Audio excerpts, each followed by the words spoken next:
Welcome to English Talking Practice, everyone. I'm Lily, and David's here with me today.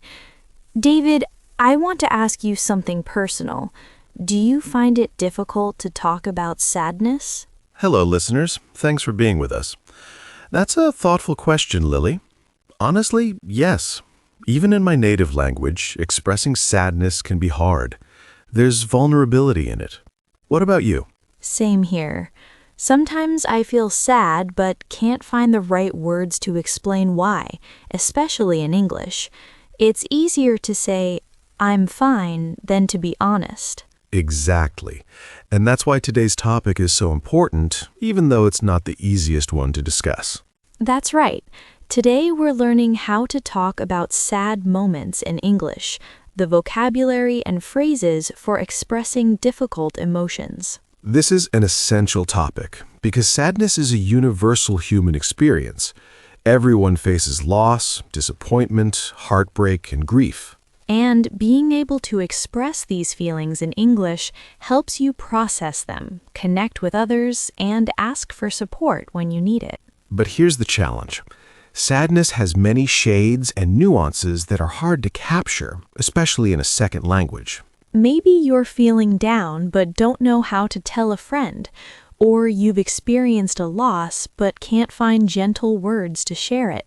Perhaps someone asks, "Are you okay?" and you want to be honest about feeling sad, but you only know how to say, "I'm sad," which feels inadequate. Or maybe you want to comfort someone else who's going through a hard time, but you're afraid of saying the wrong thing. That's what we're addressing today.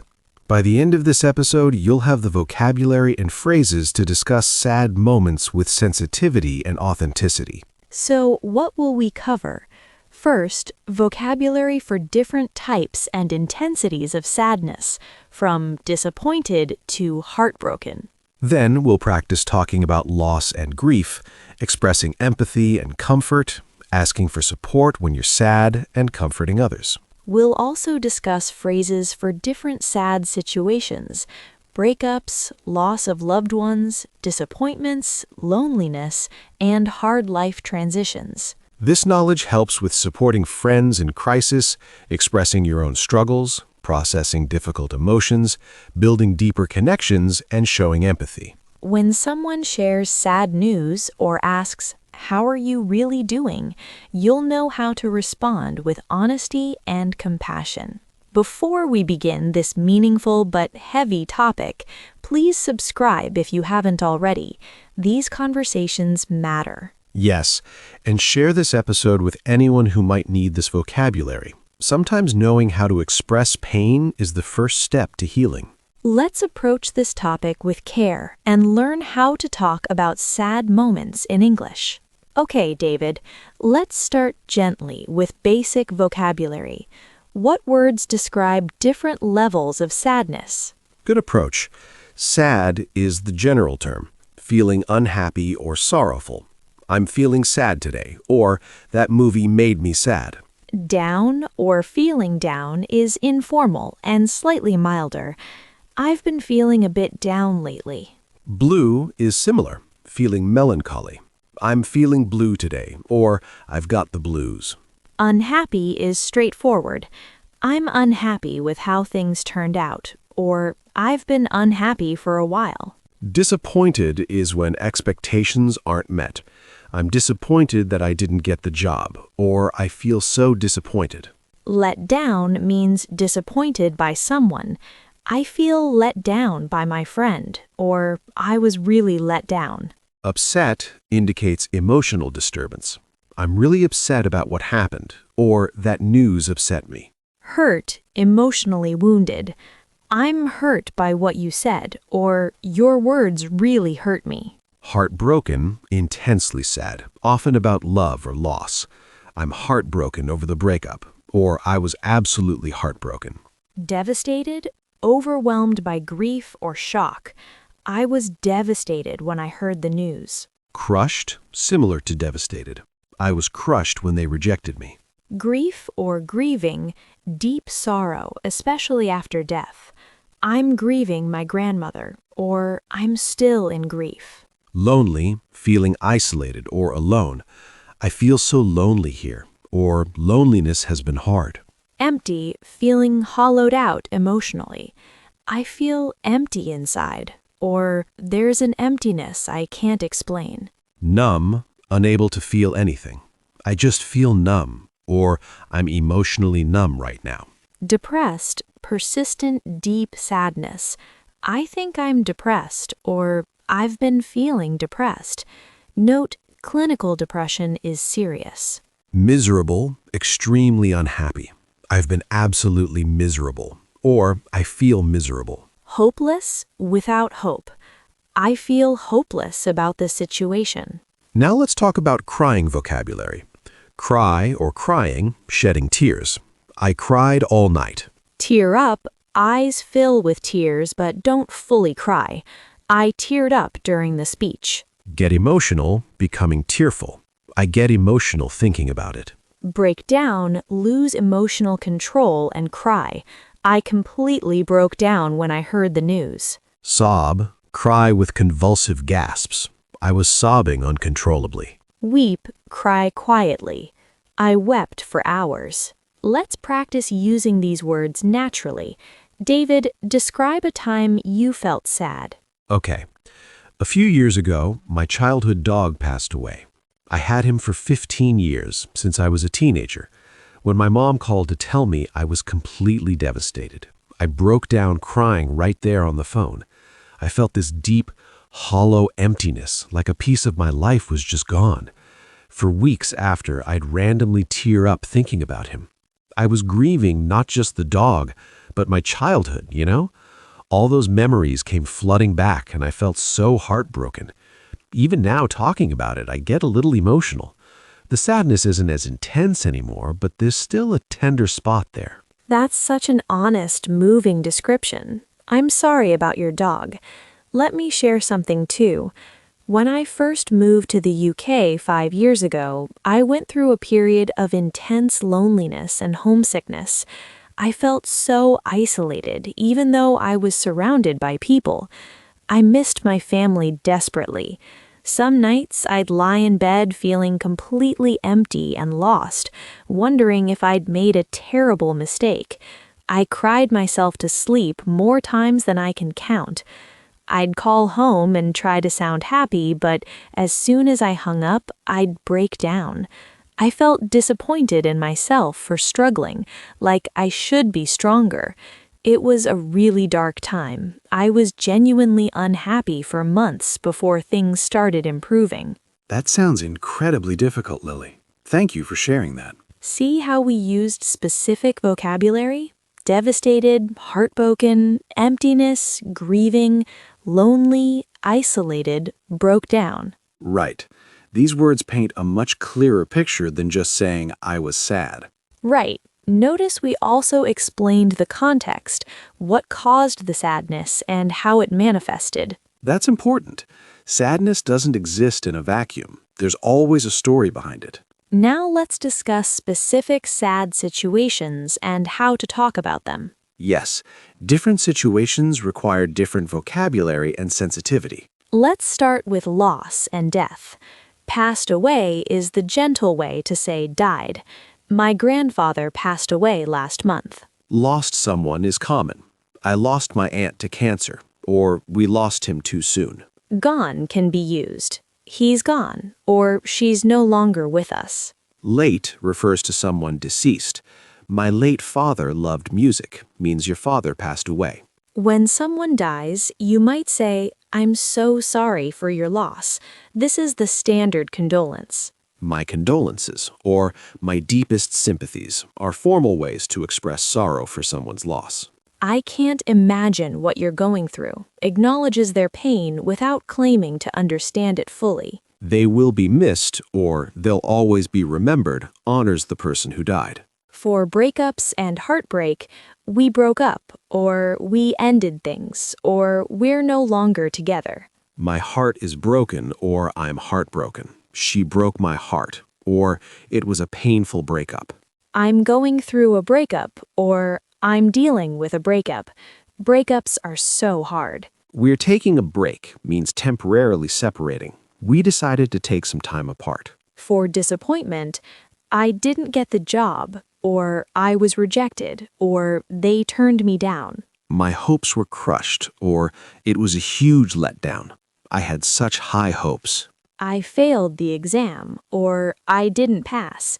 I'm disappointed in my results. For difficult life transitions, I'm struggling with this change. It's been a hard adjustment, or the transition has been difficult. I'm having a hard time coping with retirement. Quick reminder, if this vocabulary is helping you express difficult feelings, leave a comment. You're not alone in experiencing sadness. Yes, sharing our struggles reduces stigma and helps others feel less isolated. Your story might comfort someone. Now let's discuss how to ask for help when you're feeling sad. This is so important. Many people suffer silently because they don't know how to reach out. If you need support, you can say, "I'm not doing well," or "I'm really struggling right now." I need to talk to someone, or can we talk? I'm going through something difficult. "I could use some support," or "I need a friend right now." These are vulnerable but clear. I'm not okay is powerful in its simplicity. I know I said I was fine, but I'm not okay. "I don't want to burden you, but..." People often preface requests for help this way. Though honestly, you can skip that. Real friends want to help. Just say, I'm having a hard time and could use your support. "Would you have time to listen?" or "Can I vent for a bit?" asks permission while showing you need them. I feel like I need professional help, or I think I should talk to a therapist, recognizing when you need more than friends can provide. Let's practice. I'll reach out to you, David. Okay. "Hey, David, do you have a few minutes? I've been really struggling lately and could use someone to talk to." Of course, Lily. I'm here. What's going on? "I've been feeling really down for the past few weeks. I'm not sure what's wrong exactly, but I just feel sad all the time. I'm tired, I don't want to do things I usually enjoy, and I feel like I'm just going through the motions. I haven't told anyone because I didn't want to burden people, but it's getting harder to pretend I'm fine." I'm really glad you reached out. You're not burdening me at all. I care about you and I want to help. Have you felt this way before, or is this new? It's been building for a while, but it's worse now. I think it might be more than just regular sadness. I'm considering talking to a therapist, but I'm nervous about it. I think that's a really brave and wise decision. Therapy helped me when I was going through a rough patch. There's no shame in getting professional support. Would it help if I shared some resources or helped you find someone? That would actually be really helpful.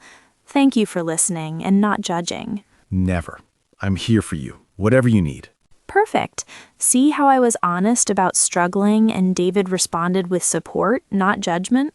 Right. I validated her feelings, offered practical help, shared my own experience, and encouraged professional support. This is how we support each other through hard times. Now let's discuss comforting others. Yes. When someone shares sadness with you, what should you say? First, acknowledge their pain.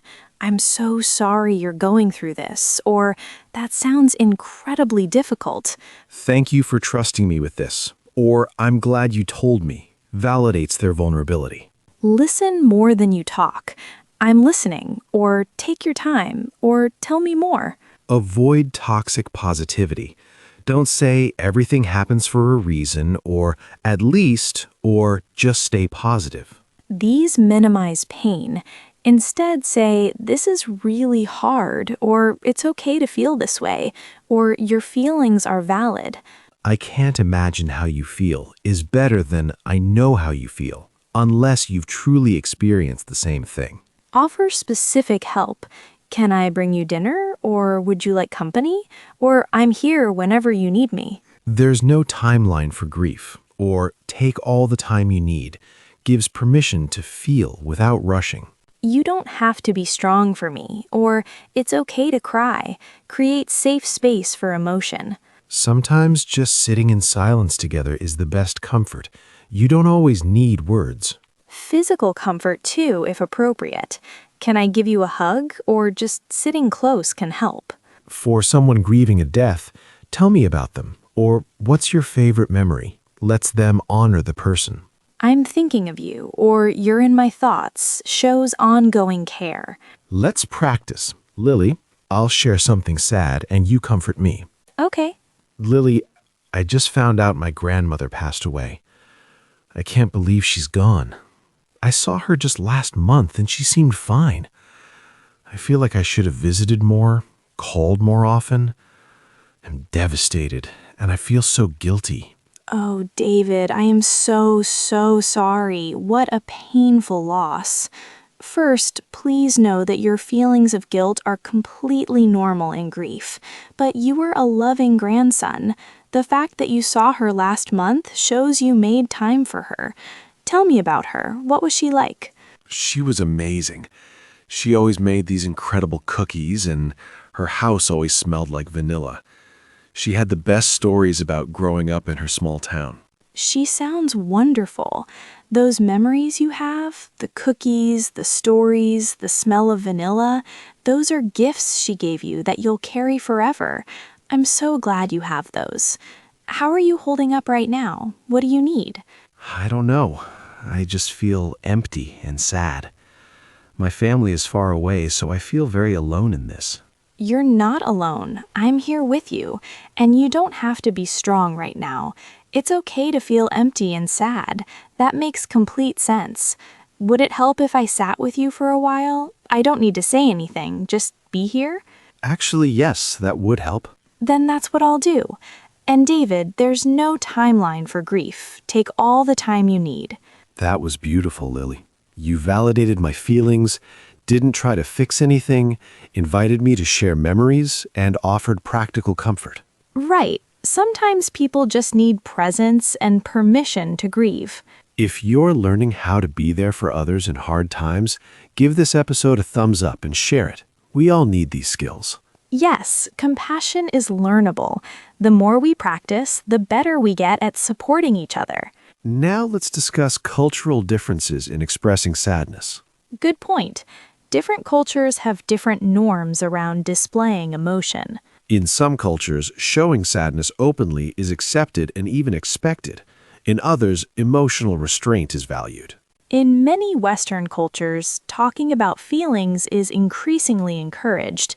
It's okay to not be okay has become a common phrase. But some cultures view this as oversharing or weakness.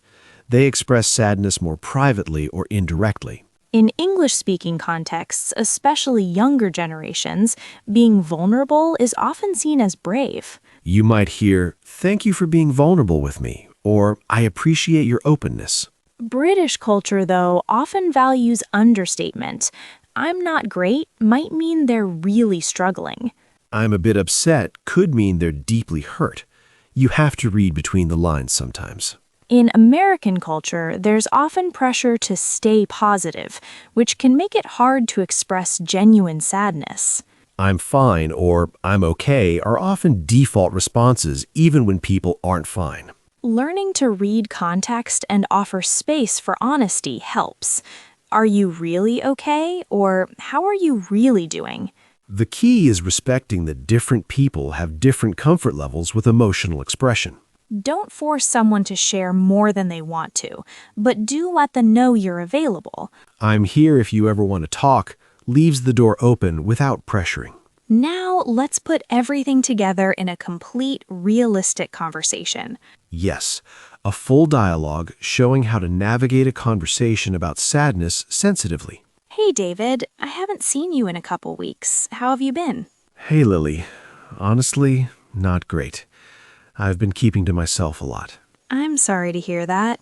Do you want to talk about what's going on, or would you prefer we just hang out and not discuss it? I think I need to talk about it. I've been bottling it up.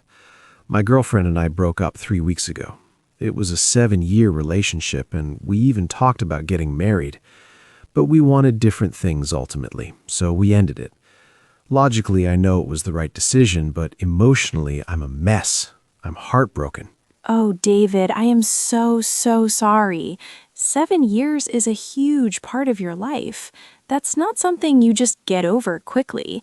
How are you managing day to day? Some days are okay, others are really hard. I'll be fine, and then I'll see something that reminds me of her, and I just break down. I'm sad, but I'm also angry and guilty and scared about being alone. It's complicated. All of those feelings make complete sense. Grief isn't linear, and breakups are a kind of grief. You're mourning the future you thought you'd have together. Have you been able to talk to anyone else about this? Not really. I told my family briefly, but I minimized it. I said, "We broke up. I'm fine," because I didn't want to worry them. But I'm not fine. I feel empty, like part of me is missing. And I'm lonely. We live together, so now my apartment feels so quiet and sad. That isolation must be so hard, especially coming from sharing your life with someone daily. You don't have to pretend to be fine, Not with me, and probably not with your family either.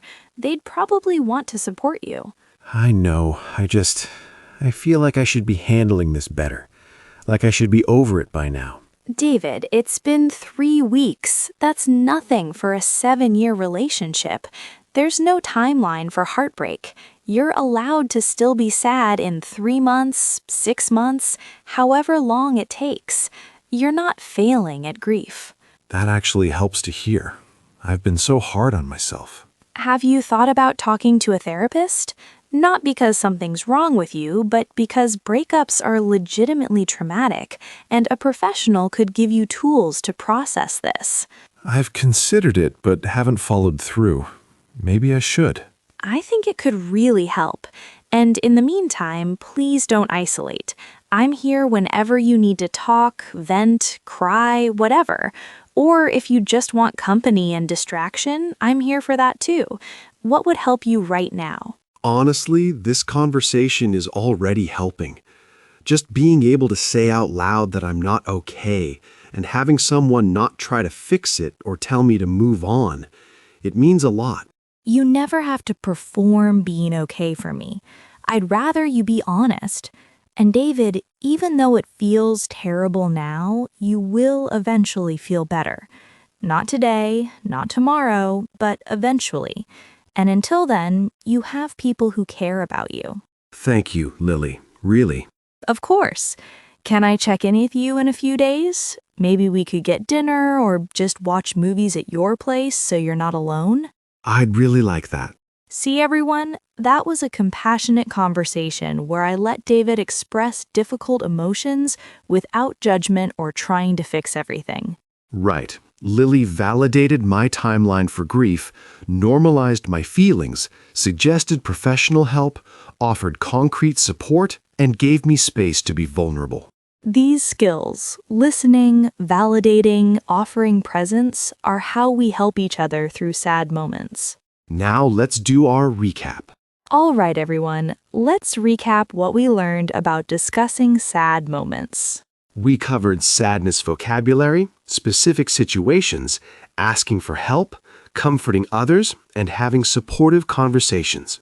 Key words: sad, heartbroken, devastated, grief, lonely, disappointed, hurt, struggling, loss, comfort, support.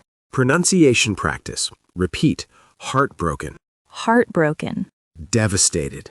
devastated, Grief. grief, Mourning. mourning. Key phrases.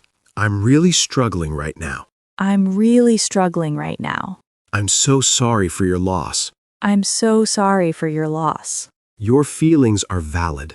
Your feelings are valid. I'm here for you. I'm here for you. Question-answer practice. How are you really doing? Honestly, not great. I've been feeling really down lately. What can I do to help? Just being here and listening means so much. Thank you. Is there anything you need right now? I think I just need to not be alone.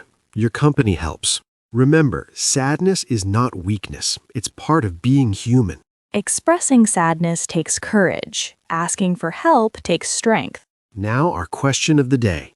This was a heavy topic, David. I hope it helps people feel less alone and more equipped to navigate difficult moments. Me too. Everyone faces sadness. Having the words to express it makes such a difference. Your challenge. Check in with someone this week. Ask, how are you really doing? And listen deeply to the answer. And if you're struggling, reach out to someone. You deserve support. Question of the day. This one is optional and only if you feel comfortable. Have you ever struggled to express sadness in English? Or what helps you most when you're feeling sad? For example, I find it hard to talk about sadness, so I usually keep it inside. Or, when I'm sad, having a friend just sit with me helps most. Share only what feels safe. This is a supportive community. Remember, it's okay to not be okay. You don't have to be strong all the time. Sadness is temporary, even when it feels endless. You will feel joy again. Be gentle with yourself and others. We're all carrying something. That's our episode. I'm Lily. And I'm David. Thank you for trusting us with this tender topic. Thank you for joining Conversations in Real Life English. Subscribe for more meaningful conversations that help you navigate real life in English. Comment if you feel comfortable, but know that simply listening to this episode shows you care about emotional literacy. Take care of your heart. Reach out when you need help. You matter. Until next time, be kind to yourself. See you in the next episode.